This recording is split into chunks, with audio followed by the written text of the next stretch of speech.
All new at 6, a major shakeup tonight following the Lee County MedStar debacle as one top official is stepping down, another is being put on leave. This all coming as the MedStar program is under investigation by both the county and the FAA. 4 Your Corner's Mike Mason is here with the latest chapter and what's becoming a major embarrassment for the county. Mike? Yeah, Emily, this is a major shakeup in the county's public safety division. 2 top officials are no longer in charge of the MedStar program, but some say this is only the beginning.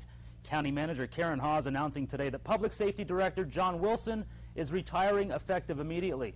Wilson worked with the county for 27 years. His second-in-command, Kim Dickerson, has been placed on paid administrative leave while the county reviews what went wrong. The MedStar helicopter program was recently grounded after finding the county improperly billed clients hundreds of thousands of dollars. Commissioner Frank Mann says there are many other problems plaguing MedStar, and it should all be revealed after the county and federal officials finish investigating. It was not handled well from day one. It should have never been shut down. It should have been corrected before we got to that point. This is indeed a life and death service and makes the difference between life and death, and Lee County should not have flopped on this one, and we did. Assistant County Manager Holly Schwartz will serve as acting Public Safety Director.